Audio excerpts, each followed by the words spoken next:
guys, Jessie here. Welcome back to my channel, or welcome if you are new. I have my budget by paycheck workbook pages in front of me.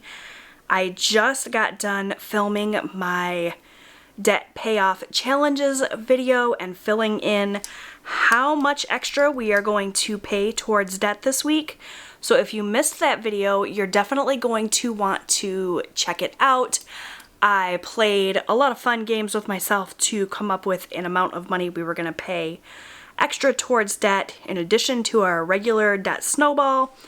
It's fun. It's like a little bit of variety and excitement added to the typical mundane week-to-week budgeting. So if you are new to my channel, welcome. I wanted to let you know a little bit about the situation that we are in. My husband and I are living in Southeast Michigan with our two teenage sons, and we are on a journey to hopefully pay off all of our credit card debt by the end of 2021. We started out really hardcore budgeting and sticking to a plan at the start of 2020, but we were trying to make strides towards paying off our credit card debt even before then. We kind of started out with the debt snowball, made some progress, and then we had a relapse and used our cards a bunch, and so then we started out with an even higher balance at the start of 2020, and since then we have made amazing progress paying off our debts. We started out with 16 credit cards at the start of 2020, and we are down to just 3 cards left that carry a balance, and I sit down every single week to budget my husband's income and figure out the easiest and best way that we can to pay off our debt as quickly as possible. Like I said, it's the goal to have it paid off by the end of the year.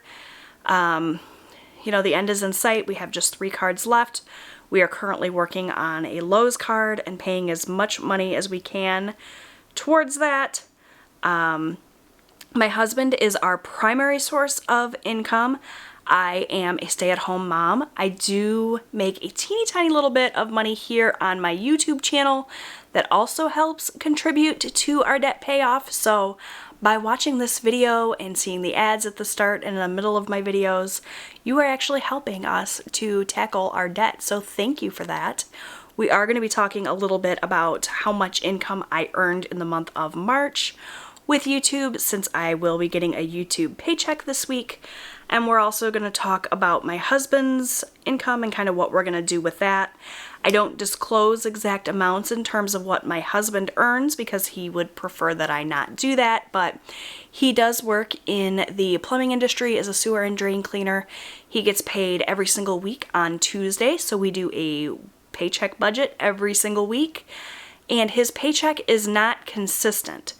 He gets paid every week, but his income fluctuates week to week since he's paid based on commission. So those are all of the details, I think, of our budgeting journey, where we started, where we're going. I hope that you will consider subscribing and coming along for the ride if you haven't done that already. And for those of you that have already subscribed, thank you so much for your support. It means the world to me. So I have this paycheck bill tracker opened up here to a fresh sheet for April. The paycheck date that we are working with is April 20th for my husband and April 21st for myself. As I mentioned at the start of this video, I'm primarily a stay-at-home mom, but I do make a little bit of income here on YouTube. YouTube pays through Google AdSense, and so the way that it works is they give you a few cents every time somebody watches an ad on your video that accumulates throughout the month. And as long as you reach a $100 threshold, you earn at least $100. They then send you your paycheck the following month on the 21st. So the amount of money that I'm receiving on April 21st for my paycheck is all of the money that I earned in March. And March was by far the best month I have ever had here on YouTube. When I saw the amount of money that I was earning from YouTube, I was blown away. You could have knocked me over with a feather. It was significantly more than I have made previously. I can tell you that for April, the amount of money that I'm working with in April that I've earned so far, it's definitely not going to be a repeat of this. I don't know if it was just an anomaly, I had some more popular videos or what, but the income I earned in March doubled what I had made in February, and I'm so excited to be able to use this money to help out our debt-free journey. And I would not have any of this money if it were not for you all, so thank you so much for your support. Every time that you watch a video, you click the like button, you share it with a friend, you leave a comment, all of that helps out my channel, helps YouTube to see that this kind of content is something that people like, and they will therefore share it with more and more people. So I just can't thank you all enough for your support. So under this income section, we'll go ahead and write that this is my husband's paycheck number 3, but like I said, I don't disclose his income, so we will be leaving that blank. I do, though, disclose how much I earn from YouTube. I know that I'm always curious what people make on YouTube, and it's not something I mind sharing, so I go ahead and do that. So for YouTube, from the month of March, like I said, YouTube pays through AdSense a month behind, I brought in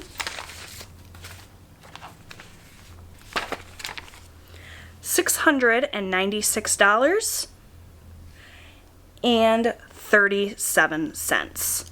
So that may not seem like a lot of money for a month's worth of work, but I have been on YouTube for years now, and for the first 5 or 6 years that I was on YouTube, I didn't hardly make anything. I was bringing in like 36 cents a month or something. So the fact that I was able to earn that in just 1 month is mind-blowing to me. For reference, in March, let's just go back and take a look. I made $367.12. So it was a pretty significant jump. I am blown away. Thank you guys so much for that. Now this money is gross. So YouTube, Google, they do not take out money for taxes. I have to withhold my own taxes, so I don't get to spend all of this money. You will see part of this budget is pulling out 30% of that to put aside for taxes, but even so, I am thrilled with that. So I'm not going to do an income total. Like I said, I don't fill in my husband's income.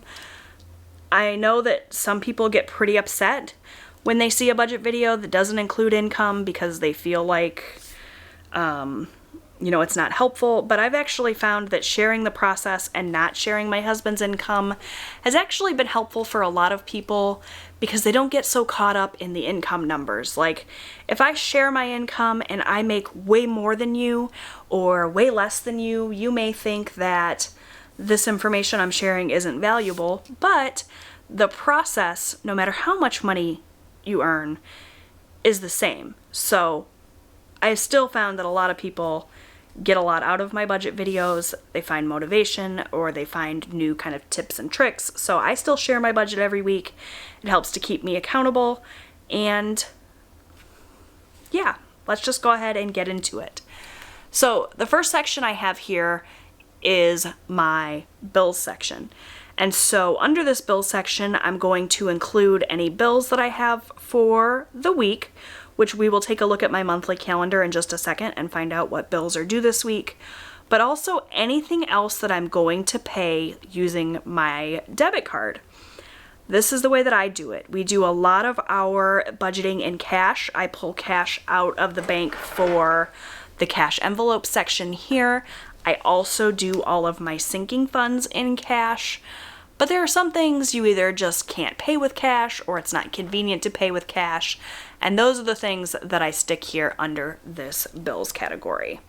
So we're going to flip to April here, and we are looking at the week of April 20th through the 26th. So the 27th will start a new pay period and so a new budget. So we are just looking for any bills that are between the 20th and the 26th. I have my bills written here on these blue stickers already in here ready to go. So the bills that we are going to pay this week are my Lowe's card. So the way that we handle our credit cards is we use the debt snowball method, kind of. We've put our own little spin on it. But we pay the minimum payments on all of our cards, and then we choose just one card to focus all of our extra payments to. Typically with the debt snowball, you choose the card that has the lowest balance. We actually have kind of switched it up and jumped back and forth between the lowest balance, the lowest interest rate, that sort of thing. The card we are currently working on is a Lowe's card. However, it's not this Lowe's card. We have two Lowe's cards, my card and my husband's card. This is the minimum payment for my card that is due this week, and his card is the one we're currently tackling. That's not confusing at all, is it? So we're going to pay Lowe's this week. We're also going to pay our car insurance and my husband's motorcycle insurance. Those due dates fall within this pay period. And then we have a minimum payment on our Walmart card, which is the third card we're working on. So we have two Lowe's cards and a Walmart card left to tackle this year. So those are the bills we're going to pay. So let's go ahead and get those written in here under the bills category. So actually, before I do that, I'm going to go ahead and write in my grocery budget. I keep our grocery budget under this bills category because I use the Walmart pickup service to do our grocery shopping. I go in every single week, I order the groceries that we need for the week, pay with my debit card, and then I just go and pick them up. So that's not a cash transaction, therefore it goes under this bills category. And I'm going to budget the same thing I budget every week for the most part, which is $150. That's about what it costs to feed my family of four. I have two hungry teenage boys to feed. It's lunches for my husband and my oldest son every single day. And, you know, that just covers our food for the week. We have sinking funds for things like household items and pet items. This $150 is just the food that we will order from Walmart for our groceries for the week. Last week we did a ton of eating out and went way over budget. And so a lot of the meals that I had planned last week did not get made since we were eating out instead. So a lot of my meal plan from last week is just going to roll over to this week. So I may not need this full $150 for groceries, but I'm still going to budget for it because the last thing I want to do is under budget and then have to scramble to come up with the extra money. So if we come under this $150, that's fine, but I want to have it just so that we are covered. So that's it for groceries. Now we can go ahead and write in those bills I mentioned.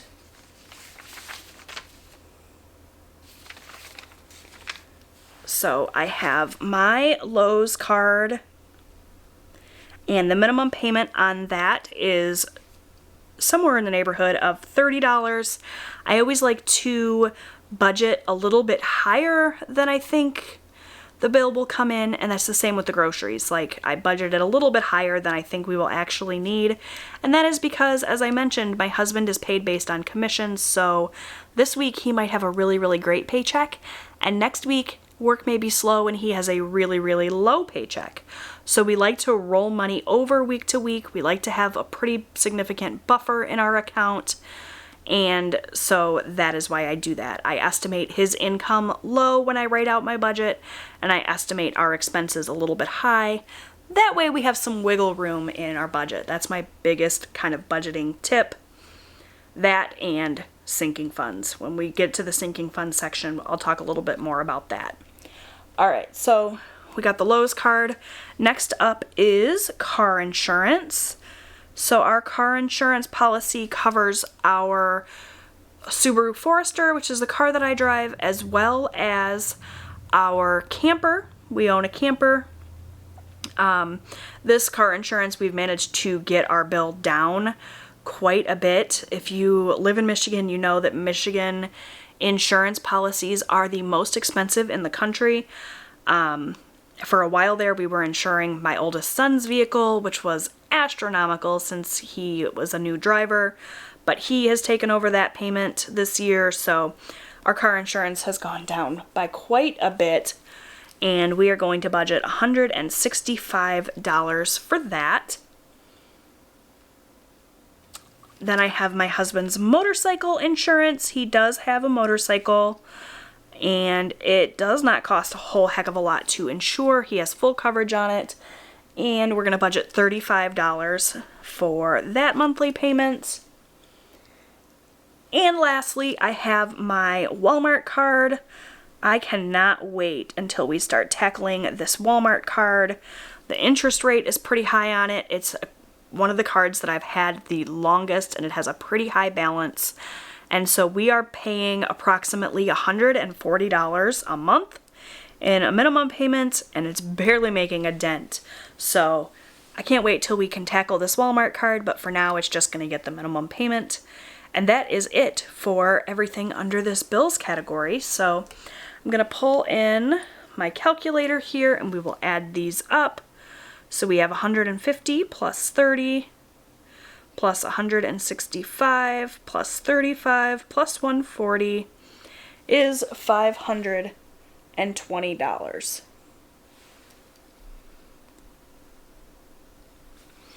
Okay, so that's it for the bills category. Now we're going to move on to cash envelopes. So as I mentioned at the start of this video, we do a lot of our budgeting in cash, and that's where our cash envelopes come in. So this is all of the money that we expect will get spent this week. So these are sort of like our variable expenses. Starting out with my husband's spending money. When we very first started our budgeting journey, my husband and I sat down and we figured out that the best way to do spending money for myself and my husband was just to pick a set amount, give us that much in cash every single week, and we can spend that money on whatever we want. When it's gone, it's gone. So the amount that we came up with that was reasonable for the both of us was $40. So I give him $40 at the start of every single week in cash. He can do whatever he wants with that money. If he has money left over, he can roll it over into the next week. I don't need to check in with him and see how much money he has left. I don't need to ask him for receipts or be giving him the third degree every single night about what he spent. This works really, really well. If you are not implementing a cash spending system with your significant other, I highly recommend it. The biggest thing that couples argue about is money. And my husband and I, we never argue about money. He is very hands-off with the budget. He wants his spending money every week, and he wants to know that the bills are paid. And as long as I'm getting those things accomplished, he doesn't care how I sort of finagle the numbers or how much extra I'm paying towards debt or whatever. I have a lot of liberty with our budget. I can do things the way I want, just so long as he gets his spending money every week. So that's what works for us. Maybe you and your spouse or significant other are both very involved in the budget. Maybe you sit down and have a budget meeting every single week or every single pay period. However you do it, it's really, really important that you get on the same page with your partner with your budget, because everything goes so much smoother and easier if you are in agreement and you're not constantly struggling and fighting over money. So that is that. Next, I have my spending money, which is also $40. So that'll come out in cash and it'll go in my wallet and I can use that for whatever I want. Next up, we have my son Robert, who is 18. He is an adult living at home. He has a job. He takes care of himself for the most part. I do give him $20 every single week because he is kind enough to kind of be a chauffeur almost for my youngest son. He drives him to school every morning. He takes him, anywhere that he needs to go when I'm busy. I find that super, super helpful, and so I give him a little bit of money every week to compensate him for the gas that he uses to do that. My youngest son, speaking of him, he gets $20 a week as sort of his allowance, so that comes out in cash as well. Another thing that we do in cash every single week this time of year is our lawn care service. We pay $20 a week to have a company come in and mow our lawn, do like the weed eating and that sort of thing. We live in a mobile home, and so it's a pretty small lot. It takes the guy like, I don't know, 15 minutes to come and do our whole lawn. He rides his little lawn mower. It's like 3 strips, 3 passes. It's a really small lot, but it is worth it to us to pay the $20 to have that done so that we don't have to worry about it. So we do that in cash as well. Next up, I have our gas money. As I mentioned, I have a Subaru Forester. With gas prices being what they are, it costs us about $40 to fill the tank from empty, and so that is what I budget for gas every single week. If we don't use that much, that's fine. We can just put that money that we have left over towards debt, or we can roll it over or do whatever, but I always want to make sure that we have enough gas money, so I budget $40 every single week, whether I think we are going to need to fill up or not. Next up, I have miscellaneous. Typically there's an eating out category here, but if you watched my budget results video for last week, you know that we majorly overspent in the eating out category, and so to kind of compensate for that, I'm not giving us any eating out money this week. We are going to try to eat at home every single night this week. So we skipped right over eating out. We'll go back to doing an eating out budget next week, but this week, you know, we're kind of being punished for being bad last week. So we're just skipping right ahead to miscellaneous. And for miscellaneous, I'm going to give us $20. Typically, I do $25, but I'm going to try to lower it to $20. We'll see how that goes. I can always change it back to $25 next week. That's the great thing about writing a budget every single week. I only have to commit to something for 7 days, and if it doesn't work out, I can change it next time. So this miscellaneous category is for anything else that kind of comes up throughout the week, something I didn't think to budget for, or to help compensate if we overspend a little bit in one of these other categories. It just acts as like a little buffer between us and having to swipe a credit card. So that's it for my cash envelopes. I'm going to go ahead and add those up. So we have 40 plus 40 plus lots of 20s. 20 plus 20 plus 20 plus 40 plus 20 for a total of $200 in our cash envelopes. So what I will do when I'm done with this video is I will go to the bank, pull out this cash in the proper denominations, and stuff my cash envelopes. That will be a video later on this week, so be on the lookout for that.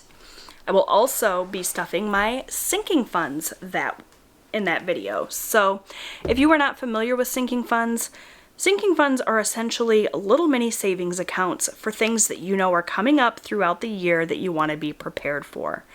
The example I always use for sinking funds, because it's the easiest to kind of wrap your head around, is Christmas. So Christmas comes every single year on December 25th, whether you're ready for it or not. In years past, what we have done is we have waited until October or November and started our Christmas shopping. Because we weren't thinking ahead and preparing, we didn't have any money, so we would just put Christmas on a credit card and worry about paying it off later. Obviously, we are trying to move away from those bad habits. So now what we do is we just put a little bit of money away throughout the year, 20 bucks here, 30 bucks there. And that way, by the time Christmas rolls around, we've built up a little fund to be able to spend on Christmas. We actually have over a dozen sinking funds, various things.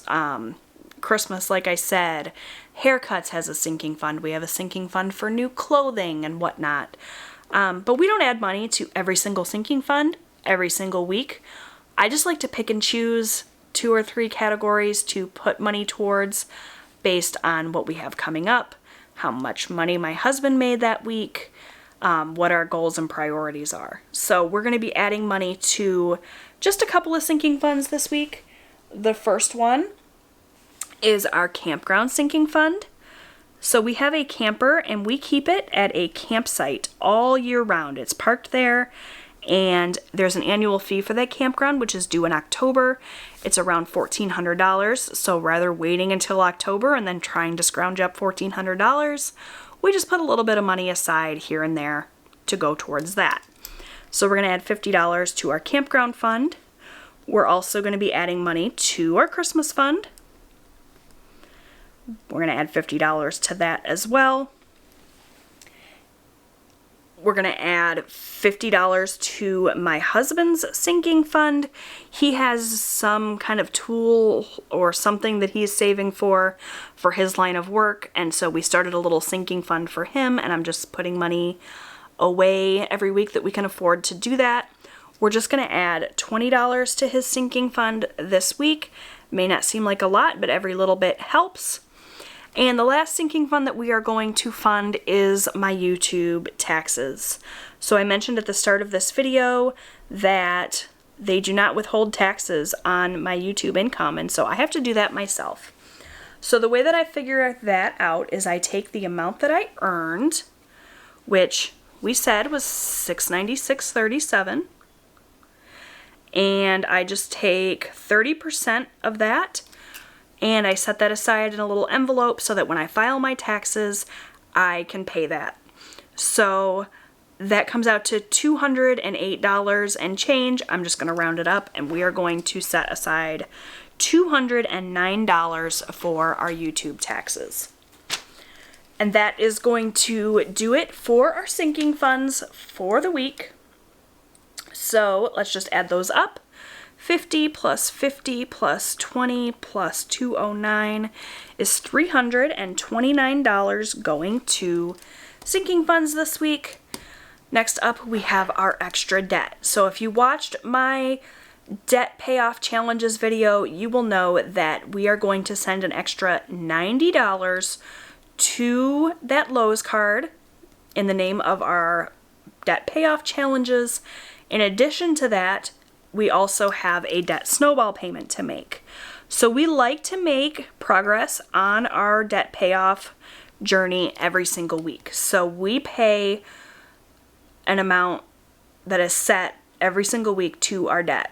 And that amount over the course of the last year and a half or so has built up to $233 every single week. So this is the accumulation of all of the minimum payments that we were paying on those other credit cards. As we have gone along this journey and paid off more and more cards, we've taken the minimum payment we were paying each month and added it to our debt snowball. We have one big debt snowball that we then divide by 4, and we pay that much every single week in order to make progress on our debt, and that is $233. That's the minimum that we pay to our debt every single week. We also pay money from those challenges, like we talked about, and then any other money that we can accumulate throughout the week.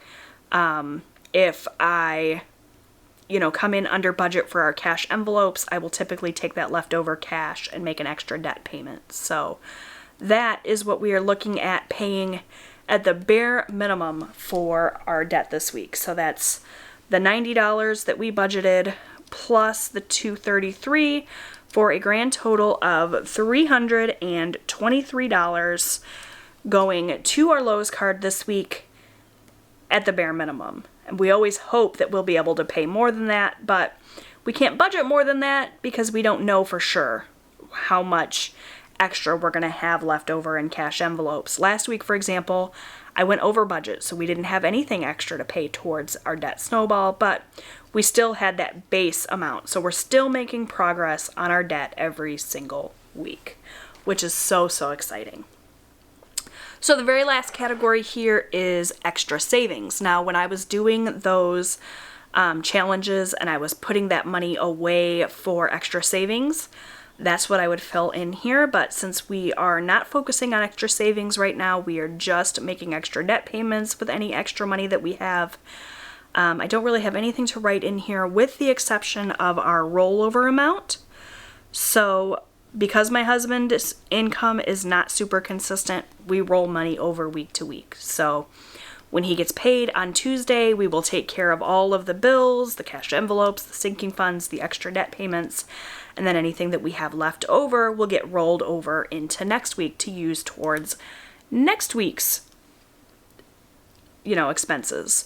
I don't write in a rollover amount because I don't disclose my husband's income. but that is here for me to fill in off camera so that I can keep track of it on my own. Alright, my friends, so that is it for my budget for the paycheck my husband received on April 20th and my YouTube paycheck that I received on April 21st.